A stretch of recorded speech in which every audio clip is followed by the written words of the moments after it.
ndax baax na ñu fàttali tuuti on se rappelle à l'époque en 2020 biñ doon xeex ak ancien régime bi ci par rapport ak sur beaucoup de dossiers FRAPP dafa amoon benn comment dire plateforme bi mu tegoon plateforme boobu ñu ngi ko doon woowee doy na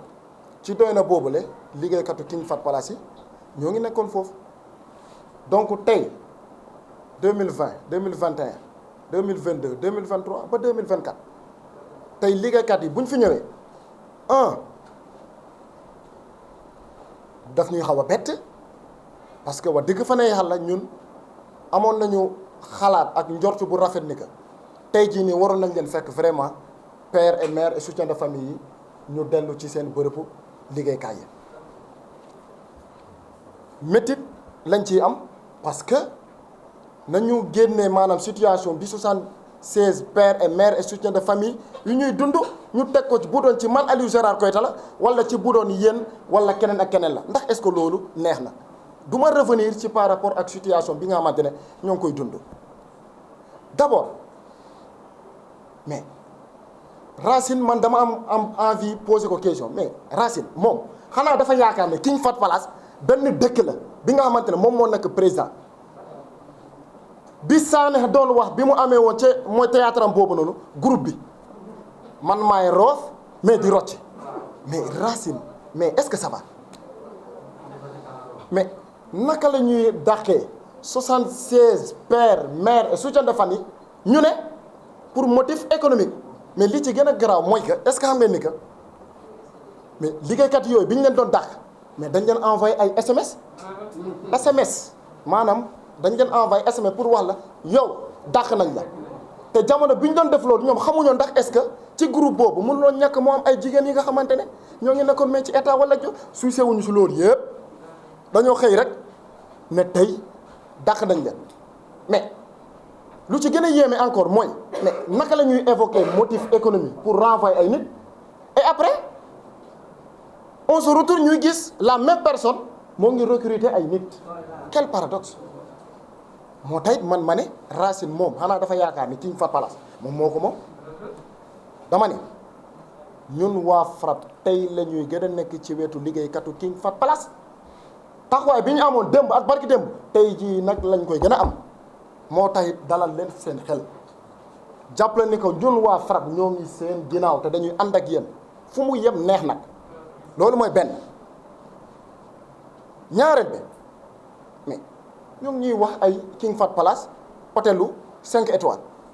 mais 5 étoiles bi nga xamante ne reflété wul ci liggéeykat yooyu la mu mel ni King Fahd Palace jamono suñu maam yi lu ñu doon dund ci temps esclavage liggéeykat yi loolu la ñuy dund foofu moo tey on a envie de se poser la question à savoir est-ce que état du Sénégal xam na exactement lan la ñuy liggéeykatu King Fahd Palace lan la ñuy dund foofu noonu c'est pourquoi dañ leen daal di interpeller bien sûr le président Bassirou Diomaye Diakhar Faye ak le premier ministre Ousmane Sonko ñoo wax jubbanti mais bien sûr jubbanti boobu nag dafa war a dem fële ca King Fahd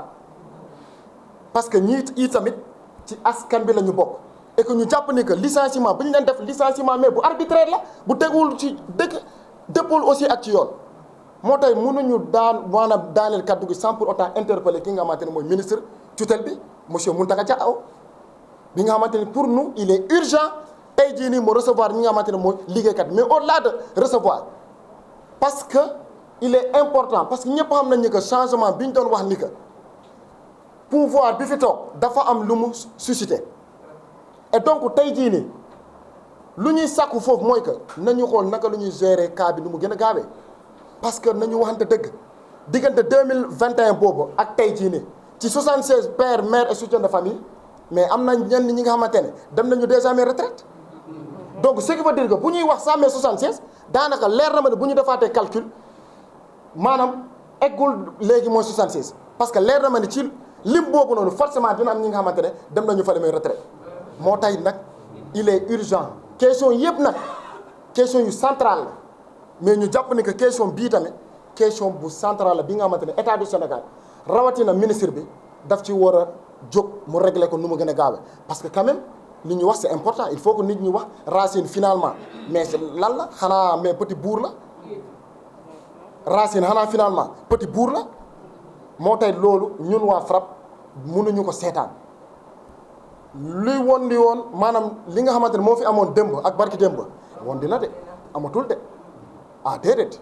bu fekkente ne Racine dafa am fu mu doon jaaraan ak ñenn ñi nga xam ne ko loolu léegi mais kii watul de amatul de moo tax nag bien sûr ñun waa FRAPP lépp lu ñuy mënti def dañ naan ah bu fekkente ne bien sûr liggéeykat yi ànd nañ ci ndax bu fekkente ne question bi jëluñu ko au sérieux ah mënuñu exclure sax dem fële ca King Fahd Palace ñu dem laaj Racine xanaa yow yaa moom ci ni may King Fahd li may wax foofu maanaam du ñu exclure sax dem ba ci buntu King Fahd Palace def fa li nga xamante ne mooy sitting bien sûr bu fekkente ne liggéeykat yi ànd nañ ci parce que ñu jàpp ni que parce que dañoo jàpp ni que Racine il faudrait que quand même mu kii wax ñu exactement mbir mi nan la ak naka la donc lii laa amoon ci li ma doon wax ci kii wolof aujourd'hui le FRAPP exprime aux 76 pères, mères et soutiens de famille de l'hôtel King Fahd qui ont été arbitrairement licenciés pour motif économique. Et le pire dans tout ça, c'est que le 12 février 2021, ces travailleurs ont reçu des SMS qui ont été envoyés par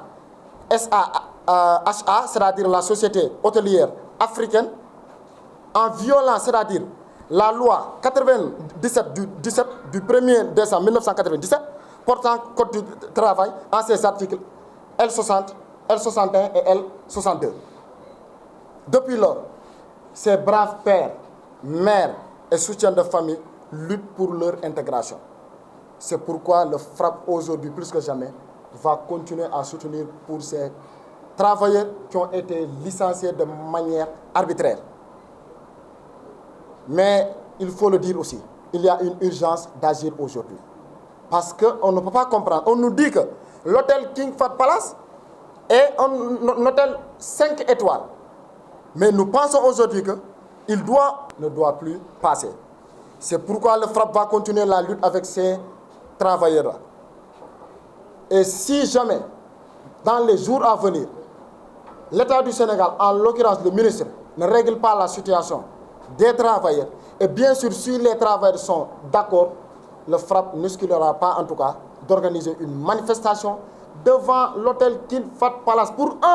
dénoncer la malgouvernance que ce petit Racine est en train d'imposer, c'est-à-dire à l'hôtel qui appartient à tout un État, mais aussi exiger, c'est-à-dire la réintégration de ces braves travailleurs. Voici en tout cas ce que le FRAPP avait à dire. Et sans plus tarder, nous allons donner directement la parole au camarade et député Guy Marius Sagna, étant député bien sûr et membre de l'organisation FRAPP, qui a aussi un mot à dire par rapport à ce sujet. Merci beaucoup. moo di ne jamono yii passé waxtu yii passé ñun ñëpp dégg nañ ko am King Fahd jàppal King Fahd am King Fahd jàppal King Fahd depuis 24 heures 48 heures yéen ñëpp yéen ko dégg King Fahd partout King Fahd fépp mu am benn polémique bu juddu ci wàllu King Fahd ma jàpp ne conférence de presse bi occasion la pour ñu wax ci King Fahd waxuñu nag ci polémique boobu waaye dañoo bëgg Sénégal yëpp ñi nga xam ne ils se sont beaucoup intéressés ci King Fahd ku nekk yaa ngi joxe sa kàddu sa gis-gis ci coowal King Fahd ñu xamal sénégalais yëpp ne King Fahd boobule bu yóbboo ngeen xam ne ëpp na ñeenti at nooteel mu ngi fa am King Fahd googule bu yóbboo ngeen xam ne ëpp na ñeenti at ñu ngi fay toroxal ay père mère et soutien de famille et que dañoo bëgg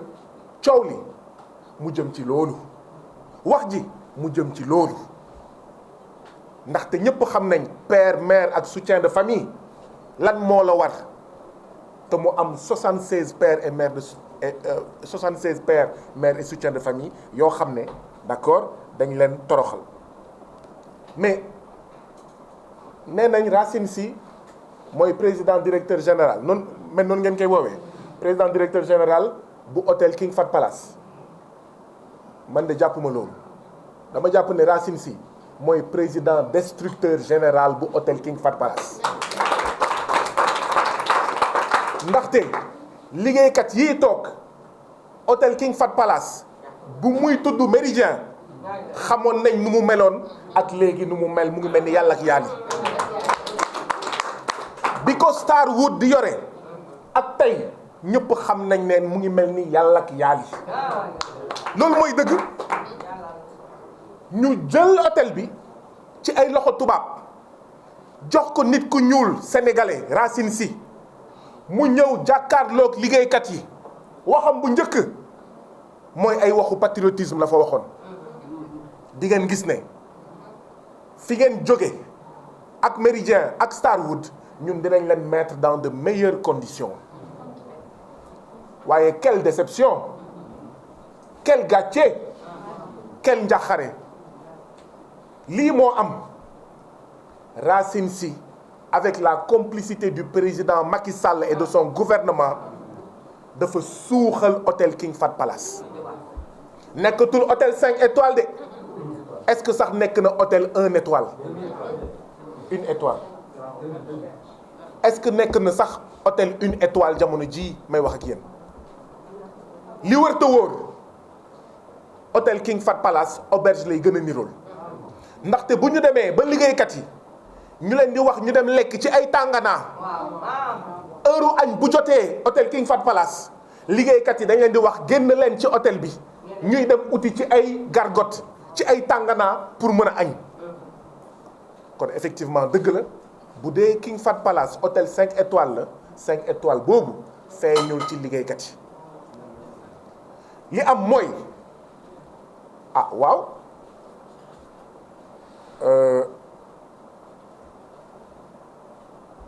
hôtel King Fahd Palace dafa am ay DG ci jamono Macky Sall yoo xam ne dañ doon am ay gratuité yu dul jeex ñu jox leen ay fukki guddi ay ñaar fukki guddi ay fanweeri guddi yoo xam ne duñ ci fay dara am ay membre gouvernement Macky Sall yoo xam ne dañ leen jox ay nuitée gratuite am ay député ba ci président groupe parlementaire yoo xam ne dañ leen jox ay gratuité ay nuitée am ñoo xam ne dañuy am ay juróom fukki guddi yoo xam ne duñ ko fay waaye ndekete dafa am ñu koy fay mooy liggéeykat yi te loolu du dëgg du yoon donc wax ju dëkk ji mooy hôtel King Fahd Palace dañ ko piller dañ ko saax-saaxe dañ ko sàcc dañ ko rey ba mu dee loolu mooy déjà urgence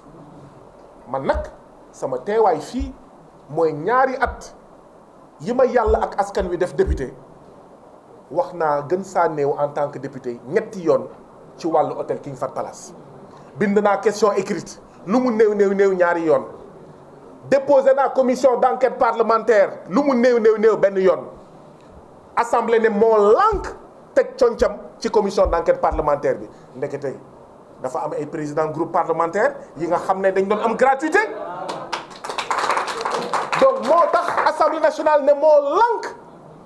proposition bu Guy Marius Sagna déposé foofu ñu ubbi commission d'enquête parlementaire ci hôtel King Fahd Palace assemblée nationale mais moo lànk moo bañ du fi am déglu leen man nag bu baax a baax da ngeen di dégg ñu naan hôtel King Fahd Palace bu leen baatu hôtel bi ndax ba ngeen foog ne nit moo ko moom état du Sénégal maanaam ñun askanu Sénégal ñun ñooy moom hôtel King Fahd Palace maanaam hôtel King Fahd Palace hôtel bu particulier la ndaxte ñun ñoo ko moom ñun askanu Sénégal ñun état du Sénégal donc ñii nga xam ne dañ doon am ay fanweeri guddi ay téeméeri guddi ay juróom fukki guddi te duñu fay dara te mësuñu fay dara war nañ gestu ñi nga xam ne ñooy liggéeykat yii nga xam ne Racine Sy dafa ne daf leen licencier pour motif économique maanaam hôtel bi amul xaalis bu doy pour fay liggéeykat yi fekk ne boobu ay député ay président groupe parlementaire ay DG agence ay membre gouvernement ñu ngi leen di jox ay gratuité xam ngeen ne kon loolu du dëgg li am mooy on voulait déshabiller Séraphine pour habiller Jeanne. On voulait déshabiller Mohamed pour habiller Mamadou. maanaam dañoo bëggoon dàq ay liggéeykat yu compétent am seen diplôme jël militant Racine Sy jël militant APR jël militant Benno Bokk Yaakaar loolu mooy 76 yii te loolu du dëgg du yoon moo tax effectivement depuis 2020 ñu ngi nekk ak liggéeykat yi boobu nekk gu ma député ma nekk député ma continuer assemblée nationale di wëyal xeex bi pour wane ne King Fahd Palace ñu ngi koy caxat-caxatee ñu ngi koy sàcc ñu ngi koy lekk te du dëgg du yoon waaye deuxièmement liggéeykat yi ñu ngi fay dund loo xam ne du dëgg du yoon Racine Sy gën saa néew recruté na King Fahd Palace gën saa néew lu ëpp fanweeri liggéeykat jël dàq 76 pères de famille recruté gën saa néew fanweeri liggéeykat li ci ëpp amuñu diplôme amuñu expérience ñi ñu dàq ñu am diplôme ak am seen expérience bi ci topp mooy mu ut ay journaliers yu bëri ñu jël seen place kon wax ji mooy nekkul woon licenciement pour motif économique c'était licenciement pour motif clientéliste licenciement pour motif politique licenciement pour motif politicien waaye nekkul woon licenciement pour motif économique Macky Sall di ko xool Assemblée nationale bu Sénégal di ko seetaan gouvernement du Sénégal di ko seetaan ndaxte bu ñuy organiser seen réunion Racine jox leen gratuitement ndaxte bu ñuy bëgg a noppalu ñu def fa fukki guddi fanweeri guddi juróom fukki guddi te duñu fay dara dem nañ ba ñoom sax bu ñu demee uti seeni sëriñ pour ñu leen di ñaanal pour ñu gagner élection ñu dugal leen ci biir hôtel bi def fa ay juróom fukki fan ak nangam te fay ñu dara ñan ñoo ko fay askanu Sénégal ñan ñoo ko fay 76 pères et mères et soutiens de famille donc dossier yu bëri urgent na waaye dossier bi urgent na ndaxte benn ñu ngi ñàkkaloo askanu Sénégal xaalis ñu ngi caxatee hôtel King Fahd Palace bu ñu moytuwulee hôtel King Fahd Palace kenn dootu fa demati ku fay demati hôtel baa ngi dand ndax lan Racine Sy faalewul hôtel bi soxlawul hôtel bi lu ko neex li ciy def te Racine Sy moomu ko ba pare nag ñu jox Racine Sy loo xam ne joxuñu ko tubaab yi nga xam ne ñoo ko jiitu woon benn misaal rek laa siy jox contrat bi nga xam ne moo doxoon diggante état du Sénégal ak Starwood mi nga xam ne moom mooy doxandem bu mujjee yore King Fahd Palace contrat boobu dafa waxoon ne Starwood am na 10% de redevance sur le résultat brut d'exploitation 10% Racine Sy ñëw ñu ne ko 50% ngeen foog ne dëgg la ñu jox ko 50% ba pare muy caxat-caxatee hôtel bi di ko def lu ko neex di toroxal hôtel bi di toroxal liggéeykat yi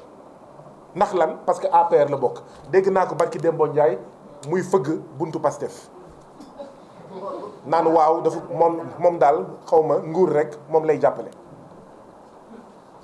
nga toroxal ay borom kër nga toroxal ay père mère soutien de famille yàq hôtel yàqati ko yaxeet ba pare amoo gàcce Macky Sall jàppale la def lu la neex après ngay ñëw di fëgg ci buntu xaw ma Diomaye président xaw ma buntu Pastef wax ji mooy lii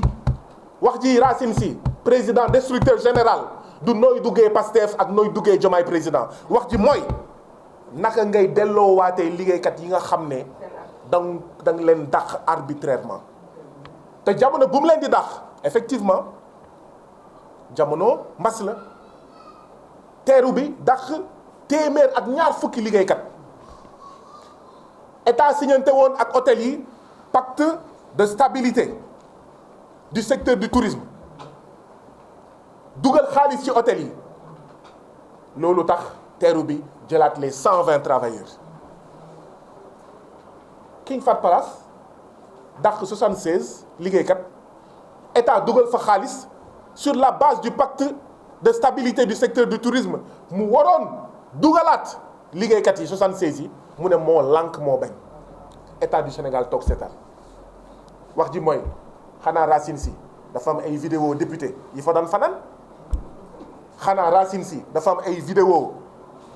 mais président Macky Sall wala ay vidéo ministre wala DG yi nga xam ne ñoo doon fanaan foofu ba tax mu leen doon chantage ba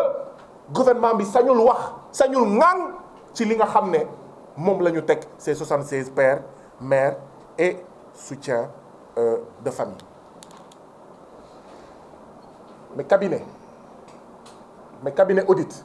mais Sorex ne day dem auditer Racine Sy ne leen caxac IGE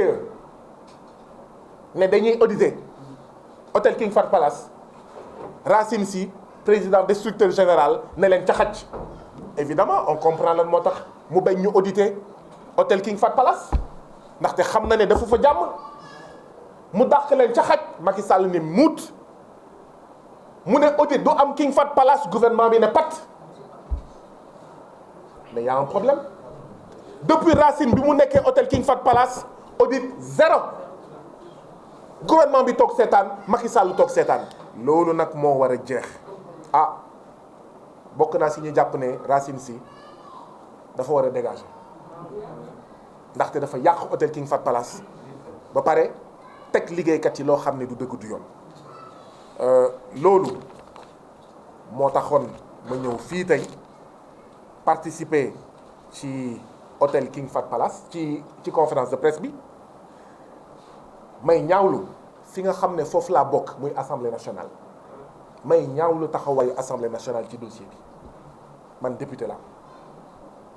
taxawaayu assemblée nationale ci dossier King Fahd Palace bii dama koy naxarlu di ko ñaawlu dama am gàcce ndaxte ñun député assemblée nationale dañoo waroon ubbi commission d'enquête parlementaire te déposé naa ko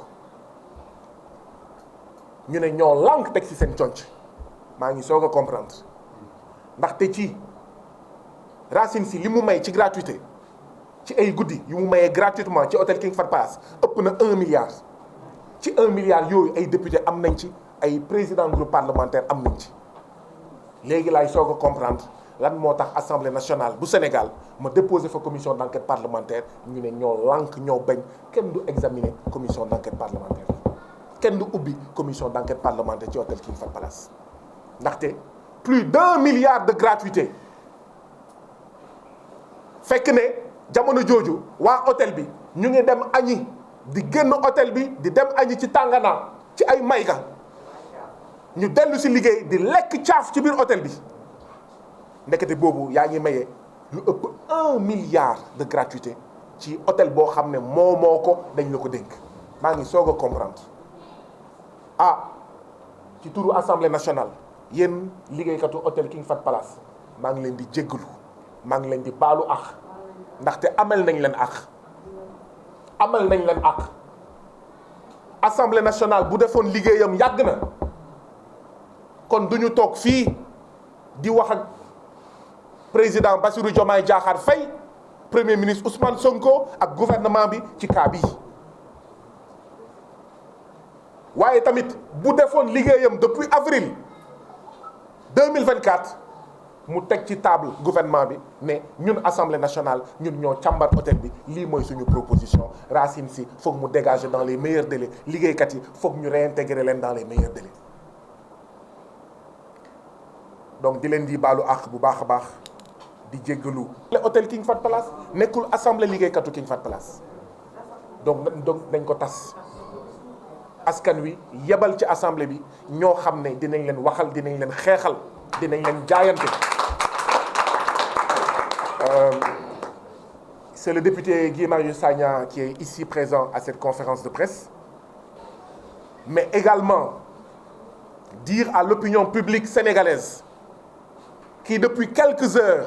suit la polémique autour de l'hôtel King Fahd Palace qu'il y a des choses extrêmement plus graves, extrêmement plus dangereuses, des tragédies et des drames qui ont cours à l'hôtel King Fahd Palace depuis plus de 4 ans. Cet hôtel appartient à l'État du Sénégal. Cet hôtel appartient au peuple sénégalais. Cet hôtel a été confié à Racine Sy qui en est le président directeur général, mais qui s'est révélé à l'hôtel King Fahd Palace être un président destructeur général de l'hôtel King Fahd Palace.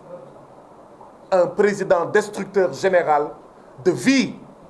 de dizaines et de dizaines de travailleurs, pères, mères et soutiens de famille. Et pourtant, quand il est arrivé à l'hôtel King Fahd Palace, que n'a-t-il pas promis aux travailleurs en leur chantant des chants de patriotisme, qu'il allait traiter les travailleurs mieux que Starwood, etc., qui l'avaient précédé à la tête de cet hôtel. Mais à l'épreuve des faits, rien, nada, tous, il s'est révélé être pire. Racine Sy, c'est le genre de Sénégalais, c'est le genre d'Africains qui font que certains Sénégalais et certains Africains ont pu dire à un moment donné quand l'indépendance d'hier. C'est le genre de Sénégalais et d'Africains qui font dire à certains qu'il vaut mieux confier les choses à des Blancs, ce qui est faux. Ces travailleurs sont fatigués. Monsieur Racine Sy, parce qu'il soutenait l'action du président Macky Sall, appartenant à l'APR et à la coalition Benno Bokk Yakaar, a offert des gratuités à hauteur de plus d'1 milliard de francs CFA. Ces nuitées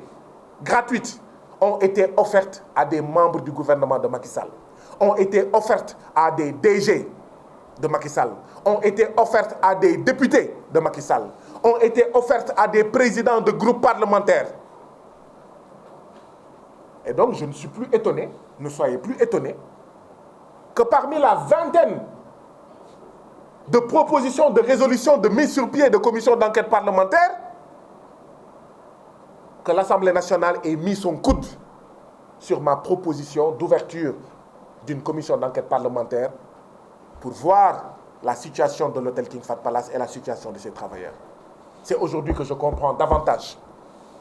Ce sont des intérêts qui sont en jeu. La commission d'enquête parlementaire va révéler que, indûment, Racine Sy a offert des gratuités à hauteur de plus d'1 milliard de francs CFA. Et parmi les bénéficiaires de ces gratuités, il y a des ministres de Macky Sall, des DG de Macky Sall, des députés de Macky Sall, des présidents de groupes parlementaires. Et donc l'Assemblée dit ñett lii moom kenn du ko wane wala buy feeñ itam du Assemblée moo koy feeñal. Donc je suis venu ici aux côtés des travailleurs de l'hôtel King Fahd Palace pour dénoncer cette gestion antidémocratique, gabégique, destructrice de l'hôtel King Fahd Palace. L'hôtel King Fahd Palace n'est plus un hôtel 5 étoiles. Est-il même aujourd'hui un hôtel 2 étoiles? Les travailleurs me soufflent que c'est une demi-étoile. Cet hôtel doit être pris des mains de son président destructeur général Racine Sy et confié à des mains expertes avec un État et un gouvernement intransigeant qui va exiger le jub jubal jubbanti dans cet hôtel-là. Mais également, il faut le rôle de cette troisième alternance, intervenue le 24 mars, c'est aussi de réparer les injustices. Et parmi ces injustices, il y a celles dont sont victimes 76 pères, mères et soutiens de famille, qui ont été arbitrairement licenciés pour motifs économiques. Mais quel motif fallacieux? Parce qu'en réalité, c'est pour motif politique, pour motif politicien, pour motif clientéliste. 76 pères, mères, soutiens de famille, arbitrairement licenciés. Et à leur place, Racine Sy a recruté plus de 30 de ses militants, plus de 30 de ses parents. Cerise sur le gâteau, qui ne sont même pas diplômés dans les domaines qu'on leur a confiés. Contrairement aux travailleurs qui ont été licenciés, qui étaient diplômés et expérimentés dans ces domaines-là. Donc l'arbitraire n'a que trop duré. Et je suis venu ici pour dire aux travailleurs, l'Assemblée nationale, par ma personne, est et restera à vos côtés. Mais également, vous présenter mes excuses. Parce que ce qu'on attendait de l'Assemblée nationale du Sénégal, dans ce dossier-là notamment, c'est de le prendre à bras le corps Parce que l'hôtel King Fahd Palace appartient à l'État, appartient au peuple sénégalais. Ce qu'on attendait de l'Assemblée nationale, ce n'était surtout pas de détourner le regard de la situation des 76 pères et mères et soutiens de famille. Ce n'était surtout pas de détourner le regard de la situation grave de mort clinique dans laquelle se trouve l'hôtel King Fahd Palace. Oui, Terrou-Bi, hôtel comme le King Fahd Palace, avait licencié 120 travailleurs pendant la période du coronavirus. Sur la base du pacte national de stabilité sociale et de relance du secteur du tourisme, l'hôtel Terrou-Bi les a à nouveau réintégrés parce que l'État a injecté de l'argent. L'hôtel King Fahd Palace a bénéficié des mêmes largesses de l'État que l'hôtel Terrou-Bi. Au nom de quoi? Au nom de quoi Racine Sy a refusé de réintégrer les travailleurs de l'hôtel King Fahd Palace? C'est tout simplement inacceptable. Un grand coup de balai est attendu à l'hôtel King Fahd Palace. Un coup de balai qui va y dégager le président destructeur général Racine Sy. Un coup de balai qui va y dégager les pratiques de népotisme, de gabegie, de détournement des biens de l'hôtel King Fahd Palace. Mais un coup de balai qui va y réintégrer également les travailleurs. Je vous remercie. Effacer la mémoire de l'hôtel King Fahd Palace. Séraphine Nalan, travailleuse, brave travailleuse de l'hôtel King Fahd Palace, qui a parlé en Wolof au nom de ses travailleurs, s'est étonnée et s'est demandé devant nous tous. Elle ne comprend pas pourquoi les 76 travailleurs arbitrairement licenciés sont tous des anciens qui ont fait au minimum 22 ans de service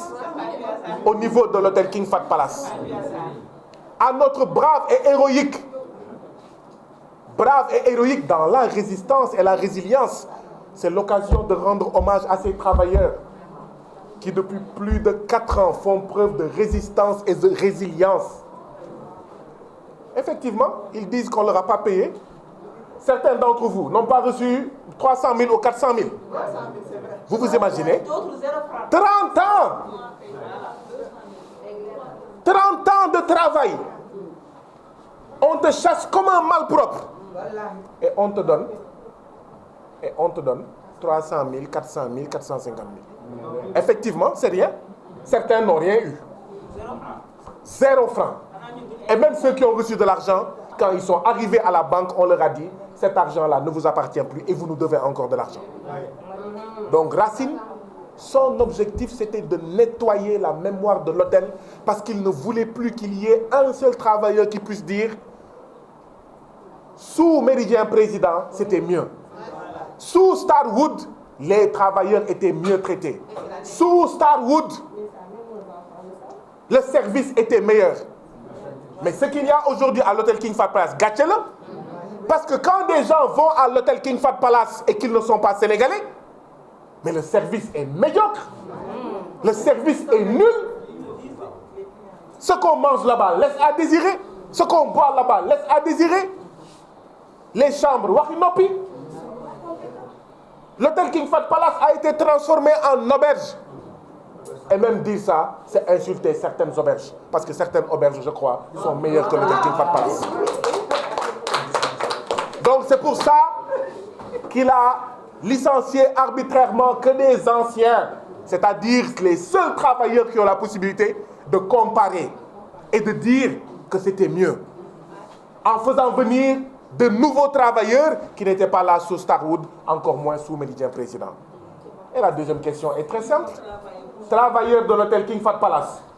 une assemblée qui se détourne de vos préoccupations, êtes-vous d'accord pour sa dissolution? Oui. Je crois que la réponse est claire. Et la voix du peuple, la voix de Dieu. Merci beaucoup.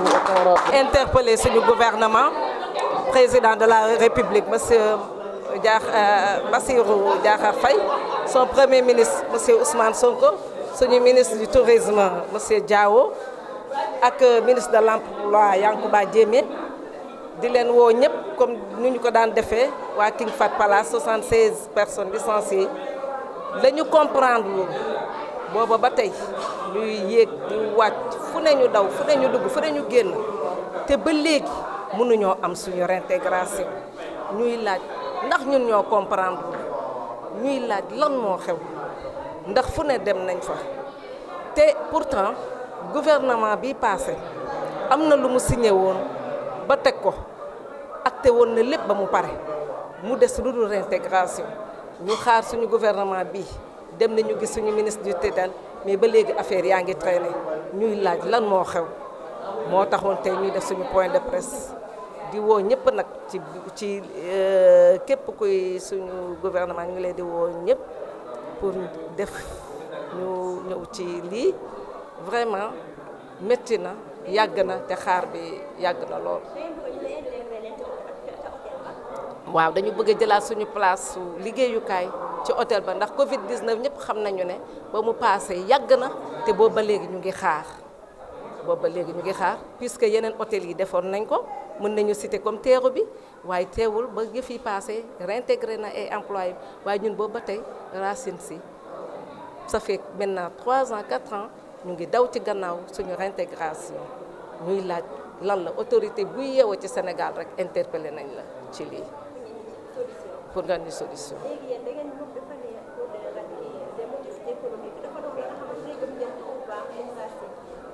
waaw xam nga kilifa bu nekk bu dara amee mën na ci sukkandiku def licenciement économique waaye comme président Macky Sall xamoon na leen moo tax am na lu mu jëloon il avait pris les devants pour kenn bañ a dàq kenn moo taxoon mu subventionné leen woon pour kenn bañ a dàq mais ba mu leen joxee subvention pourtant moom Racine Sy jël na waaye teewul la mu bëgg a def na ko dàq na mais Terrou bi mi nga xam ne ba mu ko defee ñu jox ko ba mu jëlee dafa delloo si waat ay employés ñi bëgg a dem léegi ne ñun ñuy laaj lan la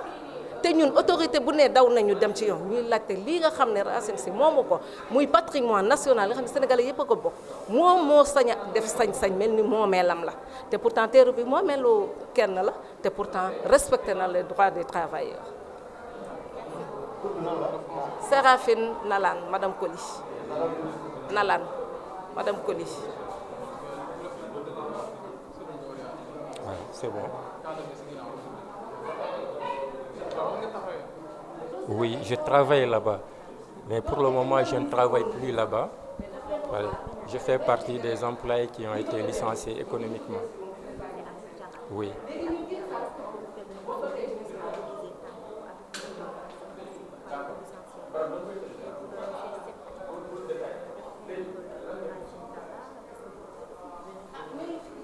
Oui, je pense que c'est un problème qui a duré bien avant la Covid. Je pense qu'il y avait certaines têtes qui travaillaient dans l'hôtel qui ne le plaisaient pas, et surtout ceux qui étaient contre son parti et ceux qui étaient contre l'APR, c'est-à-dire l'ancien régime qui était au pouvoir. Donc il a essayé donc, de lutter contre ces derniers, et lors de la Covid, et même avant la Covid, il avait commencé à amener des personnes qui ne les plaisaient pas à des licenciements abusifs. Et lors de la Covid, il s'est profité de l'occasion. Je dirais même que le licenciement économique a été des prétextes. C'était des prétextes. Il s'est basé sur cette Covid pour nous amener en licenciement économique pour se débarrasser certainement de certaines têtes de l'hôtel qui le dérangeaient dans son travail et dans ses affaires personnelles et politiques. Et c'est par la suite qu'on a compris, parce qu'il a recruté un personnel qui est composé de sa propre clientèle politique, au détriment, tu vois bien, des anciens qui travaillaient dans l'hôtel, qui ont fait 15 ans, 20 ans et 30 ans de service. Et comment ce licenciement économique a été passé? Un beau jour, on nous a envoyé des messages très brefs, soi-disant vous avez été licencié économiquement. Des messages, oui, des messages, juste un message, des messages qui ont été vraiment des messages laconiques, Et ce licenciement, on n'était même pas indemnisé. Hein. Je vous dis, on n'était pas indemnisé. Parce que quand on parle d'indemnisation pour quelqu'un qui a fait 15 ans, 20 ans ou 30 ans de service, je pense que c'est à des hauteurs de peut-être des millions. Mais quand on parle d'indemnisation de 200 000, 300 000, 400 000, je pense que cela reste à désirer. Vraiment, c'est à revoir. Donc, il a fait ce qui lui plaît. Donc, il a bafoué l'hôtel. Donc, il a fait ce que bon lui semble. Parce qu'au juste, il était en complicité, tu vois bien, avec l'ancien régime, Monsieur le Président Macky Sall. Donc, il se partageait, j'ose le dire, hein, il se partageait le butin. Parce que l'hôtel King Fahd Palace réalisait des milliards de CFA. Et même avant de nous emmener au licenciement économique, l'État avait subventionné aussi. Il avait subventionné un montant très intéressant pour dire au PDG de ne pas nous amener au licenciement économique, de sauvegarder le bien de l'hôtel, de protéger les employés, de maintenir les employés et de n'amener personne au licenciement économique. Et c'est ce qu'il n'a pas pu respecter. Il ne pouvait pas respecter parce que, disons, là, ça ne faisait pas son affaire. Ça ne faisait pas son affaire parce qu'on était des personnes, des opposants, disons, qui étaient là, donc qui ne faisaient pas son affaire. Il voulait juste se débarrasser de nous. Voilà.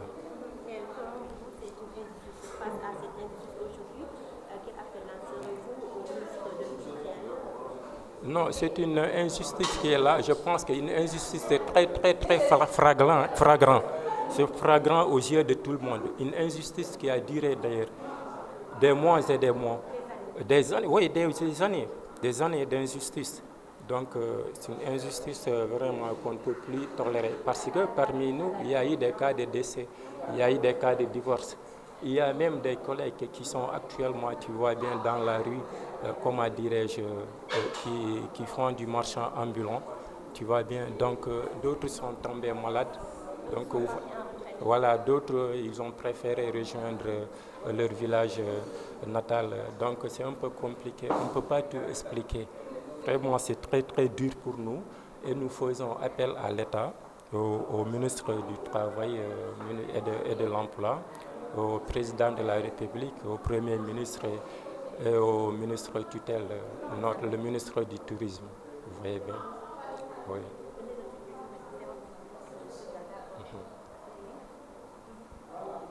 On nous demande